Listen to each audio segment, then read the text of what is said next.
जय हिंद दोस्तों, आपका बहुत-बहुत स्वागत है। दोस्तों, आग जो पिछली मैंने वीडियो बनाई थी, ये मैंने बनाई थी कि दिल्ली पुलिस किस तरीके से जनता का जो है खून चूस रही है, किस तरीके से वो जो है उनके साथ भ्रष्टाचार कर रही है, उनके मेहनत के पैसे को उनसे छीन रही है, उस पे अपना हक बना रही है। और मैं ये कोशिश यही करता हूँ कि इस तरीके के जो भ्रष्टाचार के जो मुद्दे हैं, मैं उसको सामने लेके आऊँ अपने चैनल के माध्यम से। क्योंकि मैं ग्राउंड ग्राउंड लेवल की जो रिपोर्टिंग है वो अभी करने में असमर्थ हो रहा हूँ किसी वजह से। इसीलिए मैं आपके पास जो है ये मुद्दे जो उठा कर एक वीडियो के थ्रू रिकॉर्ड करके आप तक पहुँचा रहा हूँ। आज मैं जो मुद्दा लेके आया हूँ ये है एक राज्य है हमारे भारत का एक राज्य है, जहाँ के युवा तो आजकल देश में जो अपना देश विदेश में वर्चस्व स्थापित कर रहे हैं, लेकिन अगर हम उसको अपने देश के अंदर की बात करें तो वो जो है राज्य शिक्षा में तौर पे और बाकी और भी चीज़ों के तौर पे बहुत ही पिछड़ा हुआ राज्य है। अगर मैं बात करूँ उसके युवाओं की मेहनत के ऊपर, तो अगर आप देखें तो यूपीएससी का जो एग्ज़ाम है सर्वाधिक उसी राज्य से होता है।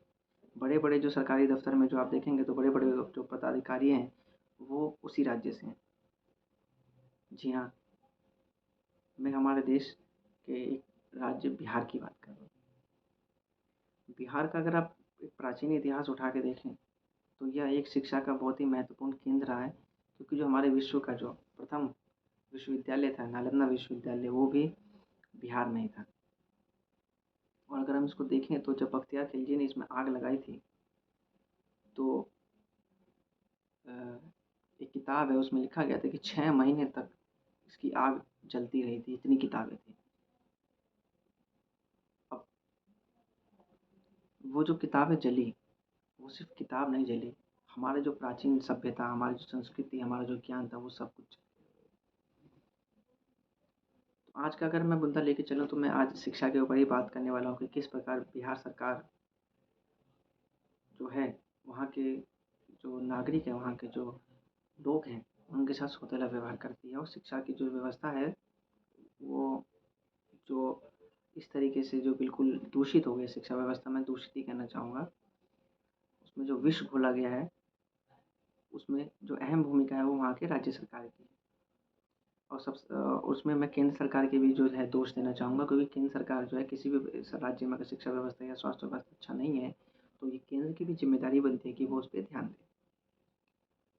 दोस्तों, मैं आपको पहले एक स्कूल की तस्वीर दिखाता हूँ, जो कि आप मेरे सीधे हाथ में देख सकते हैं कि ये जो स्कूल है, ये चारों तरफ से पानी से घिरा हुआ है। और इसे पानी से घिरा हुआ नहीं है, ये बल्कि डूबा हुआ है। और ये डूबा इसलिए है क्योंकि अभी जो बिहार में जो है इस जगह पे बारिश हुई है। और मैं आपको इसका जगह भी बता दूँ कि बिहार राज्य के दरभंगा जिले के किरतपुर प्रखंड का स्कूल है। यह प्राइमरी स्कूल है, जो शायद पहली से और 8वीं तक के स्कूल है। अगर आप इसको गौर से देखें तो ये पानी और इसके आस-पास कोई ज़मीन नहीं दिखेगी आपको, खेत नहीं दिखेगा, कोई बिल्डिंग नहीं दिखेगा, क्योंकि ये जो है नदी के किनारे जो सूखी जो ज़मीन है उसके ऊपर बना हुआ है। इसमें हल्की सी अगर बारिश आती है, नदी का पानी स्कूल में भर जाता है। इसकी जो पहली मंजिल है वो ज़मीन में ज़मीन में धँस गई है। इसमें आए दिन बिच्छू और साँप निकलते रहते हैं। अगर मैं इस स्कूल की शिक्षा व्यवस्था की बात करूँ तो इसमें शिक्षा व्यवस्था की तो कोई बात ही नहीं है, क्योंकि इस स्कूल में बच्चे जाते ही नहीं हैं। अगर जाते भी हैं तो 365 दिन में मुश्किल से 30 दिन या 45 दिन जाते हैं। वो भी जाते हैं, क्रिकेट खेलते हैं और आ जाते हैं। जहाँ तक हमको जानकारी प्राप्त है इस स्कूल के बारे में, ये मेरी खुद की ये जो जानकारी है, मैंने खुद जानकारी इकट्ठा की है। ये जो स्कूल है, ये पिछले 7 से 8 साल से इसी अवस्था में है। पहले ये ज़मीन के थोड़ा ऊपर हुआ करता था, लेकिन किसी वजह से अब जो है ये ज़मीन के नीचे जा धँस रहा है। और एक समय ऐसा भी आएगा, अगर कुछ समय तक इस पे ध्यान ना दिया जाए, ये बिल्कुल ही ज़मीन में दब के, जैसे सीता माता धरती माँ की गोद में समा गई थी, ये विद्यालय भी जो है धरती माँ की गोद में समाने के कगार पे ही है। अगर इस पे हम ध्यान दें, तो इसमें जो दोष है ये किसका है?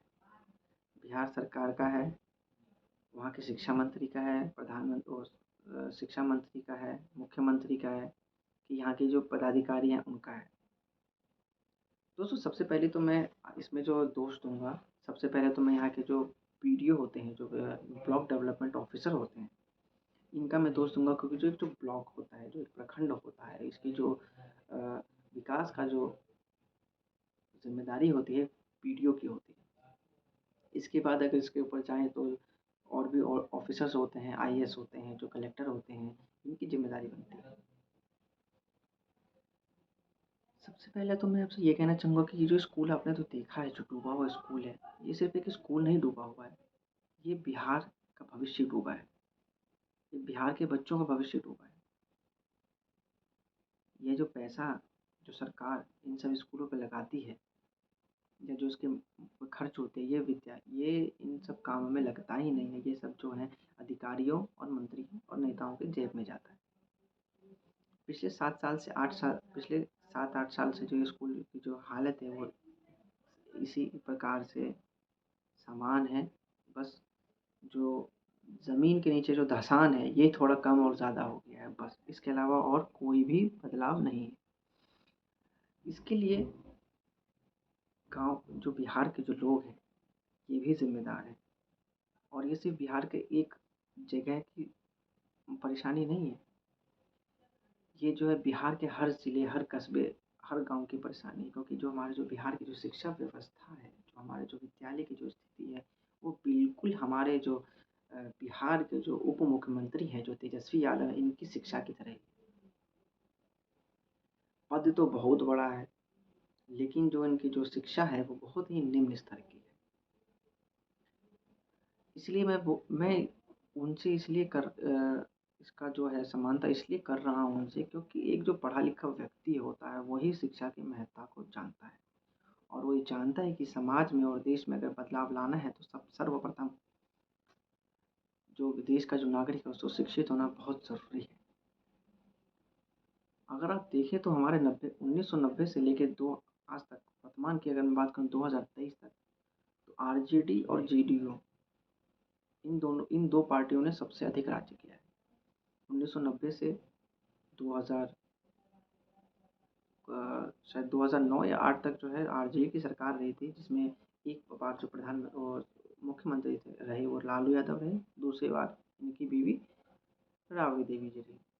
और इन दोनों के शासनकाल में ही जो है बिहार को जो है एक जंगल राज बनकर रह गया था, जिसमें आप देखें तो दिन दहाड़े शूट किया जा रहा था। इसमें जो जो बाहुबली लोग थे, जो गुंडे थे, जो असामाजिक तत्व प्रकार के लोग थे, ये बिल्कुल उभर के सामने आए थे, जिसमें लालू प्रसाद यादव के जो साले थे, साधु यादव, वो भी बहुत तेज़ी में इन्होंने अपने जो है जुर्म का और अपने जो विस्तारवाद नीति है, अपने जो कुकर्मों की जो लिस्ट है, बहुत हाई-फाई तरीके से इन्होंने लागू करी। आप अगर देखें तो लालू यादव जी की बेटी की शादी में इन्होंने एक शोरूम की सारी गाड़ियों को बुकिंग करने के लिए नई गाड़ियों को निकलवाया, लेकिन जब उनको मना कर दिया तो शोरूम को तोड़-फोड़ कर दिया। फिर किसी दूसरे शोरूम की जो सभी गाड़ियाँ थी, उसको बारातियों को लाने के लिए इस्तेमाल किया गया। बिहार का जो ज़्यादातर जो पैसा है, जो भी विकास में इस्तेमाल होना चाहिए, मैं इस बात को बड़ी ही गारंटी के साथ कह रहा हूँ कि जो बिहार का जो पैसा जो केंद्र सरकार जो आवंटित करती है बिहार राज्य के जो विकास के लिए, लेकिन वो जन-जन तक पहुँचता नहीं है, ना ही विकास कार्यों में लगता है। नल जल योजना देखेंगे तो नल तो लगा है, लेकिन नल में जल नहीं आता, और अगर कहीं जल है तो जल में नल नहीं दिखेगा आपको। रख देंगे कट्टा कपार पे, आइए तो कभी हमारे बिहार में। तो यही हालत है बिहार की, ना कानून व्यवस्था है, ना शिक्षा व्यवस्था है, ना स्वास्थ्य व्यवस्था है। यही एक कारण है कि बिहार में जो है, जो अगर मैं तरीके में बात करूँ या एक तरीके से संतुलित बात करूँ, तो आरजेडी और जेडीयू ने मिलकर बिहार को एक मैन पावर सर्विस कंसल्टेंसी की तरह इस्तेमाल करते हैं। जो बिहार के जो लोग हैं, बिहार के जो मज़दूर हैं, या बिहार के जो युवा हों, इनको भर-भर के दूसरे राज्यों में भेजा जाता है काम करने के लिए।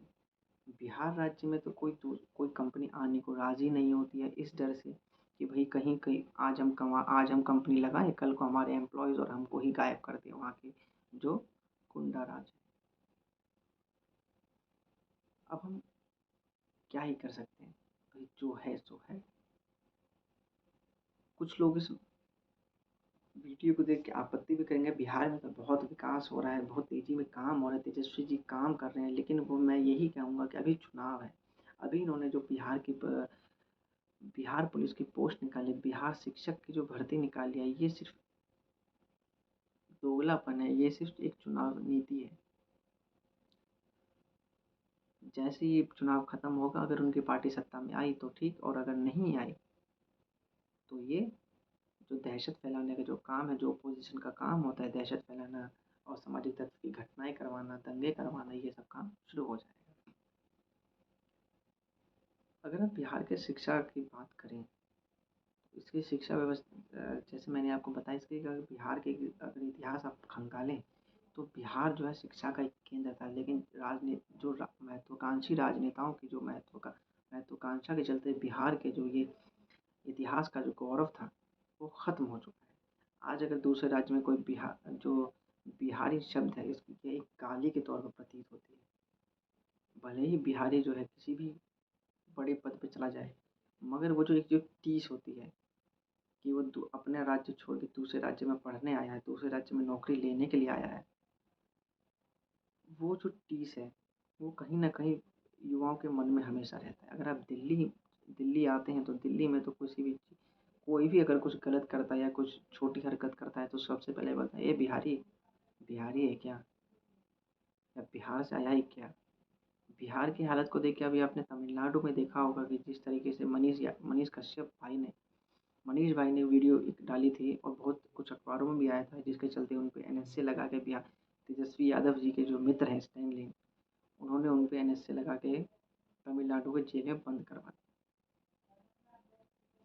उसके साथ-साथ अगर आप ये देखें कि जो आरजेडी और जेडीयू के जो मित्र हैं, कांग्रेस, टीएमसी, समाजवादी पार्टी, अरविंद केजरीवाल की पार्टी, आम आदमी पार्टी, उसके बाद जो आपने देखा होगा जो कश्मीर के जो नेता हैं, महबूबा मुफ्ती हैं, और उन एक बुज़ुर्ग नेता भी हैं, उनका मुझे नाम ध्यान नहीं आ रहा है, वो भी हैं। ये इनके मित्र हैं। अगर आप ये देख सकते हैं कि जो जब मित्र ही सारे देशद्रोही हैं, भ्रष्टाचारी हैं, तो ये अगर सब अपने-अपने राज्यों में बहुत अच्छे से भ्रष्टाचार कर रहे हैं, भ्रष्टाचार में लिप्त हैं, तो अब जैसी जैसी संगत वैसी रंगत। अगर आप तेजस्वी जी के पिताजी का जो इतिहास है, वो भी देखें माता-पिता के समय का, तो वो भी कोई साफ-सुथरा नहीं है, वो भी भ्रष्टाचार में लिप्त है। तो इस वीडियो के माध्यम से मेरा बनाने का माध्यम का एक जो मेरा जो इस मोटिव था वो यही था कि इस वीडियो के माध्यम से जो है मैं सरकार तक या जनता तक इस बात को पहुंचा सकूं कि किस प्रकार से बिहार में जो है पैसों की गलत जो विकास के लिए जो पैसा आवंटित किया जा रहा है, ये जो है नेता मंत्री की जेब में जाता है। इसके लिए जो इसके लिए जो जिम्मेदारी है बिहार के लोगों को भी कहूँगा, क्योंकि जब चुनाव का जो वक्त आता है तो वो एक राज्य के नागरिक के तौर पे वोट ना दे करके एससी, एसटी, यादव, ब्राह्मण, अलग-अलग वर्गों में बँट के अपने-अपने नेताओं को वोट देते हैं। तो अगर इस बार के चुनाव में अगर आप चाहते हैं कि बिहार का विकास हो और बिहार की शिक्षा व्यवस्था, स्वास्थ्य व्यवस्था अगर उच्च कोटि की हो, तो बिहार के विकास के लिए वोट करें, ना कि अपनी जात बिरादरी के लिए। इसी के साथ मैं आपसे विदा लूँगा। अगली बार मैं फिर किसी एक मुद्दे के साथ आपके सामने हाज़िर होऊँगा। तब तक के लिए जय हिंद, वंदे मातरम।